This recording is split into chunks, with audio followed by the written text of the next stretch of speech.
like to have my executives in the room.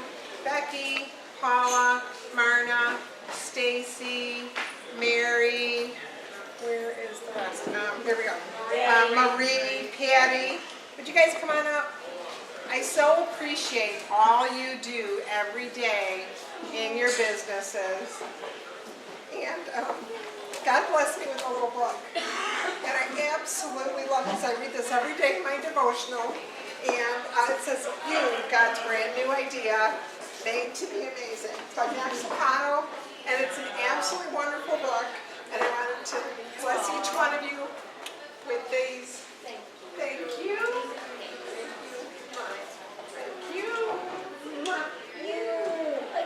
You were made to be amazing. You were made to be amazing.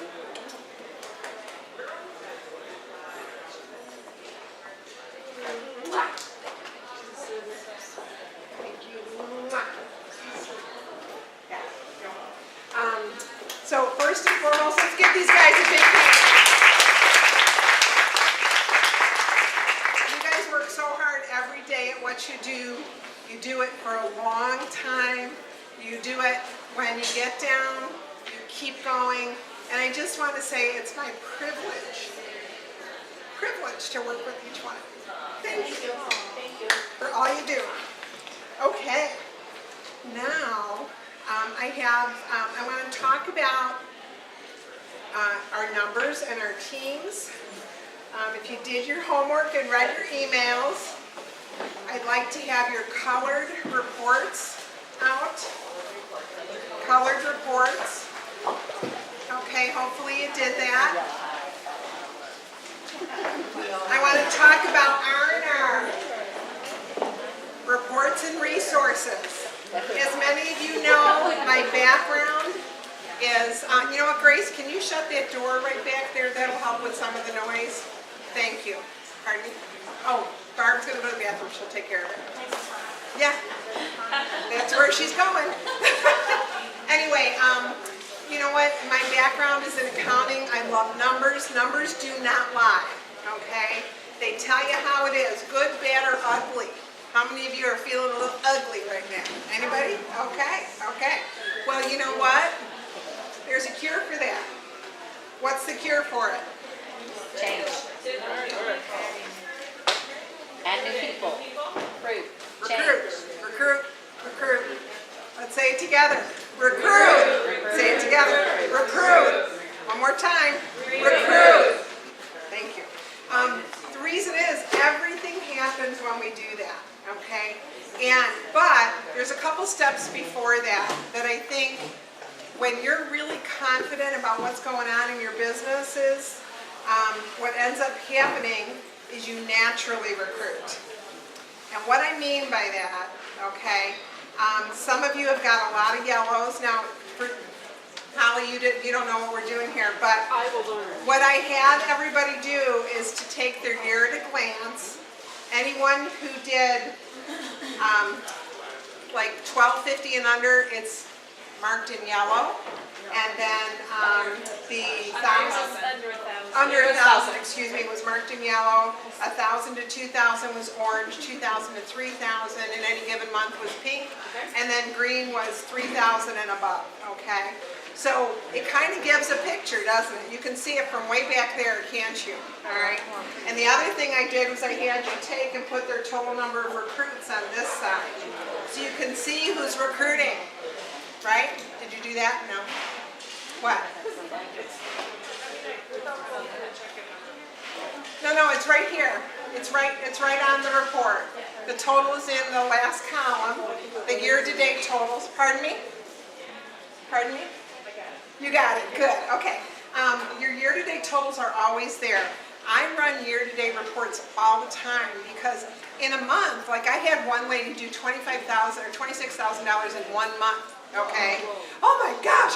She did a band fundraiser. It's the only thing she ever did. She never wanted to do more.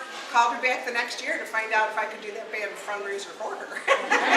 But she was no longer in that school. But I mean, if you just looked at that 1 month, you'd think, oh my gosh, I have a superstar here. She was a one and done, okay? But that's okay. We'll take the one and dones, right? But that's not who you're going to work with for your future. Steady, you know, and once again, a lot of times the hairs can run up.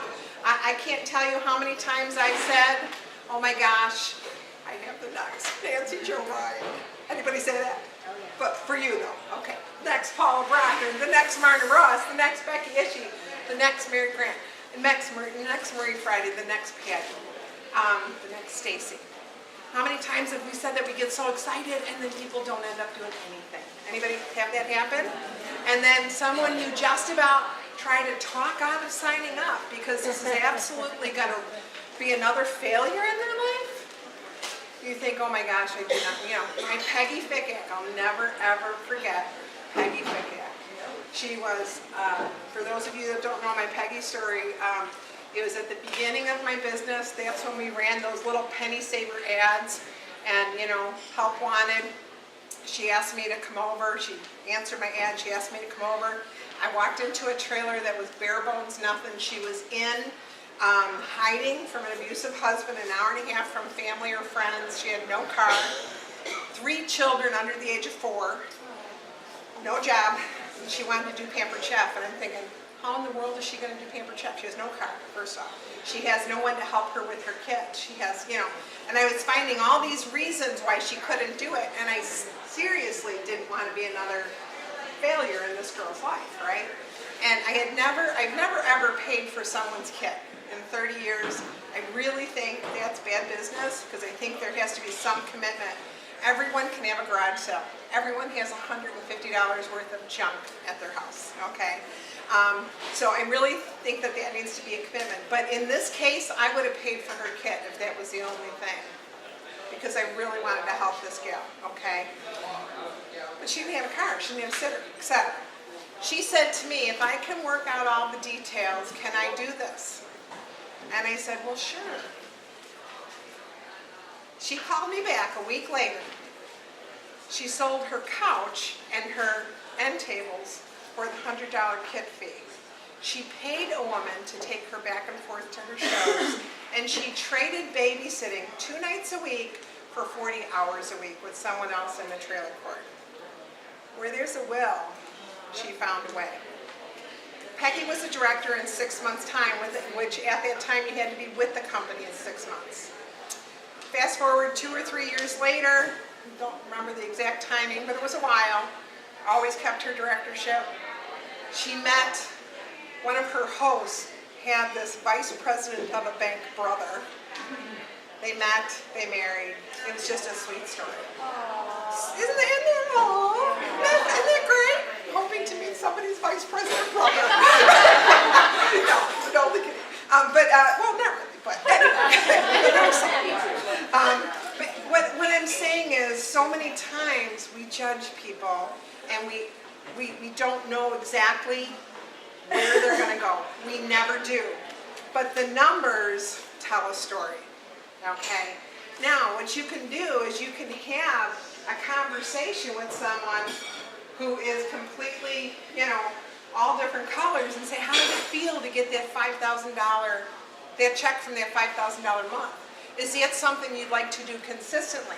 Can I help you attain a business that's consistent with? Okay? And we all know, what is that? It's 2 shows a month. 2 shows a week, right? 2 shows a week will get you $5,000 in sales, which gets you directorship, which gets you all your requirements that you need. All right? Because our party average is around $650, right? It's up from what it used to be. There's my next question. Do you guys know where to find those numbers? All right? That's on the performance detail in the bottom left corner of Consultant Corner on your sheet. When you print that out, you can see your name, all that stuff. But then it's really interesting, this little block right here. Again, Marta said people have no idea how many people they have at their shows. We did this at a sales meeting one time. Not one person was even close to what they had. Now, what the company has found is between 7 and 8 people will give you a $650 show. What we also have found is 12 people will give you a $1,000 show. So what we want to do is we want to coach people to 15 so that they have the 12 and then some outside orders, and their order will give you the $1,000+ show. Now what was really interesting is when I saw what the company averages were and then I looked at mine, I was really proud out loud because the company averages were like between 7 and 8. Mine was 13.3 orders on every show. Now, I do not do as many shows as you all do, all right, because I just can't physically do it because I have so many other responsibilities. But I got to tell you, I love the shows. It's not that I can't do them. So when I do them, I host coach like crazy, you guys. That's the backbone, all right? If you teach people to host coach like crazy, that's the most important thing that they can do. They'll always have enough people at their shows, enough sales at their shows, enough recruit leads, and enough bookings. Okay, so let's talk numbers again. If you have 12 people at 8 shows, you have 96 people that you're seeing in a month. If you hand out 3 recruit packets at every show, your most excited person about Pampered Chef in the room, the people who love the products, the person who's always asking to help to do your dishes, comes early, stays late, that's your next recruit. She can be the quietest person in the room, and I'm telling you, I've had some quiet like wow. They were dominoes, they were just wow, you know. You never pick them out of a crowd that they would be the personality that you think. But they love to share, they love to cook, they love to do this. So their love, like Donna Kilmartin, you guys remember that name? Donna Kilmartin was a perfect example of that. Really, really quiet lady. She came totally out of